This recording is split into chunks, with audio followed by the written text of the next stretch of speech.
और मकोटो अपने समय को मैजिक प्रैक्टिस में लगाता है। दूसरी तरफ शैन हिस्टोरिकल ड्रामास के बारे में ही बात करती रहती है, जो कि वो शैन की मेमोरीज में देखती है। बस आज के लिए बहुत हो गया, अब तुम्हें और मेमोरीज नहीं देखनी है, बस एक लास्ट एपिसोड तो देख ही सकते हो। लेकिन वो गलती से कुछ और ही देखने लग जाती है। अरे कुछ तो प्राइवेट छोड़ दे मेरी माँ। तो आखिर में शैन कहती है कि वो मेमोरीज देखने के लिए कुछ टेलीविजन जैसा जुगाड़ बनाएगी। उसके जाने के बाद मकोटो देखता है कि कुछ मेमोरीज को उसने खुला ही छोड़ दिया था और वो अपनी फैमिली को मिस करने लगता है। पर क्योंकि उसके पेरेंट्स ओरिजिनली इसी दुनिया से थे, उसे लगता है कि शायद यहाँ पर वो उनके बारे में कुछ पता लगा पाए। दूसरी तरफ पास के ही जंगल में एक डोरफेक मॉन्स्टर से बचकर भाग रहा है। उसके पीछे एक बड़ा सा स्पाइडर मॉन्स्टर पड़ा है जिसका नाम ब्लैक डिजास्टर है। जब मकोटो बाहर टहल रहा था, वह दो ऑक्स के सामने आता है जिन्हें एक बड़े से पेड़ को काटने में बड़ी मुश्किल हो रही है। तो मकोटो उनकी मदद करता है। वो अपने काय से खुद की ताकत को बढ़ाकर बड़ी ही आसानी से उस बड़े से पेड़ को काट देता है और हाथों से ही उठा लेता है। यहाँ तक कि वो वोन्स को भी हील कर सकता है, वो भी बिना माना को यूज किए। और सुकियोमी को इतनी मस्त स्किल्स के लिए शुक्रिया अदा करता है। पर ये स्किल वो अपने ऊपर यूज नहीं कर सकता। इनसे ज्यादा प्रॉब्लम नहीं होनी चाहिए जब तक कि मैं घायल न हो जाऊं। इसके थोड़ी देर बाद वहां पर शेन उस द्वार्फ के साथ आती है और जब वो बाहर थी, उसका सामना उसके एक पुराने दुश्मन से हुआ था। मकोटो के खून को सूंघकर वो मॉन्स्टर शेन के डमी प्लेन के अंदर आ जाता है।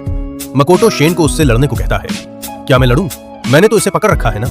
ये एक स्पाइडर मॉन्स्टर है जिसके ऊपर श्राप है कि उसकी भूख कभी भी नहीं मिटेगी, तो उसका मुंह जहां पर भी जाता है वो उसे खाने लगता है। मकोटो फायर एलिमेंट का यूज करके उसके पैर पर हमला करता है, पर उसकी रिजनरेशन एबिलिटी बहुत ज्यादा अच्छी है, तो कुछ सेकंड्स के अंदर ही वो अपने सभी टांगों को फिर से उगा लेता है और फिर से मकोटो के ऊपर हमला करने लगता है। मकोटो उसे डैमेज तो कर रहा था, लेकिन अगर वो खुद को ऐसे ही हील करता गया तो इस लड़ाई में वही हारेगा। वो उसके ऊपर काफी आग के भालों से हमला करता है, लेकिन तभी वो स्पाइडर उसके पेट में हमला करता है और उसे खाने की कोशिश करता है। पर इससे मकोटो का बस गुस्सा ही बढ़ता है। वहां पर एक बहुत बड़ा धमाका होता है और वो लगातार फायरबॉल से उस स्पाइडर के ऊपर हमला करता ही जाता है। वो उस स्पाइडर को हिलने का भी मौका नहीं देता। इसके बाद वो स्पाइडर के ऊपर पावरफुल वाटर एरो को शूट करता है। इतनी ज्यादा पावर यूज करने की वजह से मकोटो बेहोश हो जाता है, लेकिन वो स्पाइडर खुद को रीजनरेट करके फिर से मकोटो को पकड़ लेता है। शैन उसे बचाने जा रहा था, लेकिन ऐसी लड़ाई के बाद वो स्पाइडर भी मकोटो को पसंद करने लगा है, क्योंकि उस लड़ाई में उसे बहुत मजा आया था। तो शैन उससे कहती है कि उसे भी मकोटो के साथ कॉन्ट्रैक्ट बना लेना चाहिए। वो स्पाइडर मकोटो के साथ रहना चाहती थी, तो वो इसके लिए मान जाती है। और जब उसकी आंखें खुलती हैं, उसके सामने एक और लड़की थी जो कहती है कि वो अपने शरीर और लाइफ और सब कुछ के साथ उसे सर्व करेगी। ये कौन है? ये प्यारी सी तो है, पर इसे देखकर पूरे शरीर में झुंझुनी हो रही है। ब्लैक स्पाइडर मकोटो को बताती है कि शैन ने मिनी शैन के साथ मिलकर उसकी इंजरीज को ठीक किया था, और उसे बताती है कि वो ब्लैक स्पाइडर है और उसने उसके साथ कॉन्ट्रैक्ट बना लिया है। हैं? मैं तो बेहोश था, फिर कॉन्ट्रैक्ट कैसे बन गया? इसके बाद वहां पर शैन आती है। शैन, तुमने मुझसे बिना पूछे कॉन्ट्रैक्ट कैसे बनवा दिया? क्योंकि दूसरा ऑप्शन तुम्हारे पास ये था कि वो भयंकर स्पायर तुम्हारा जिंदगी भर पीछा करती। इसके बाद शैन उसे बताती है कि ये ड्वार्फ एंशिएंट सबरेज ड्वार्फ है, जो कि सीक्रेट और नोबल आर्टिफैक्ट्स बनाया करते थे, जिनके नाम के आगे एल्डर लगा होता है।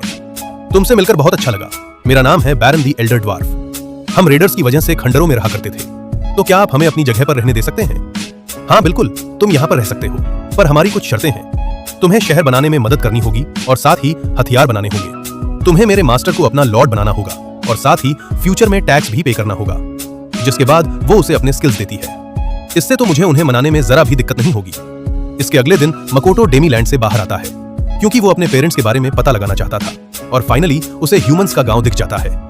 लेकिन तभी उसके पीछे शैन आती है और उससे कहती है कि विलेज में एक सीरियस मामला हो गया है जिसे उसे सॉल्व करना होगा। पर वहां जाने पर शैन को पता लगता है कि उन दोनों को नए नाम चाहिए थे, क्योंकि वहां के सिटीजन्स नहीं जानते थे कि वो उन्हें क्या कह के बुलाएं। तुमने इस छोटी सी चीज के लिए मुझे बुलाया है? पर वो दोनों कहती हैं कि ये बहुत ज्यादा इंपॉर्टेंट है और उन्हें नए नाम चाहिए ही चाहिए। तो मकोटो शैन को टोमो नाम देता है, जो कि सबसे ताकतवर फीमेल सामुराई का नाम था। उसे नाम देने के बाद टोमो की ताकत बढ़ने लगती है। अब मेरी बारी है, मेरे प्यारे पति। ओए, तुम मुझे पति नहीं बुलाओगी? और वो ब्लैक डिजास्टर को मियो नाम देता है, जो कि जीरो और उसके प्रेफर्ड एलिमेंट्स वाटर का कॉम्बिनेशन है। मियो कहती है कि उसने अपने पसंदीदा एलिमेंट का नाम उसे दिया है, यानी वो भी उसे पसंद करता है। ऐसा कुछ भी नहीं है। इसके बाद वहां के सभी सिटीजन्स की मीटिंग बुलाई जाती है और वो दोनों अपने नाम उन्हें बताते हैं। यहाँ पर इतनी सारी स्पीशीज कब आई? इसके बाद वो सभी वोट से डिसाइड करते हैं कि वो मकोटो को क्या बुलाएंगे, यंग मास्टर मलॉर्ड या फिर योर ग्रेस। सबसे ज्यादा वोट यंग मास्टर पे आते हैं, पर मकोटो कहता है कि वो लोग उसे नाम से ही बुलाएं। लेकिन सिटीजन्स के चेहरे ऐसे थे कि वो यंग मास्टर के लिए मान जाता है। इसके बाद ड्वार्फ्स के विलेज का चीफ मकोटो के पास आता है। मैं एल्डर डूज का लीडर एल्ड हूँ। अब तो बिल्कुल ह्यूमन जैसे लगते हैं, पर आपकी ताकत जरूर आपको गॉडेस ने मिशन दिया होगा। गॉडेस का नाम सुनते ही मकोटो का खून उबलने लगता है। सुन बुड्ढे, उस लीचड़ औरत का नाम मेरे सामने दोबारा मत लियो। इसके बाद टोमो उसे मिस ब्लड नाम की स्पीशीज से इंट्रोड्यूस कराती है, जो कि उसके फॉलोअर्स हैं और उनके पास वाटर और एयर एट्रीब्यूट्स हैं। इसके बाद मियो भी अपने लॉयल फॉलोअर्स को इंट्रोड्यूस कराती है, जिन्हें एल्की के नाम से जाना जाता है।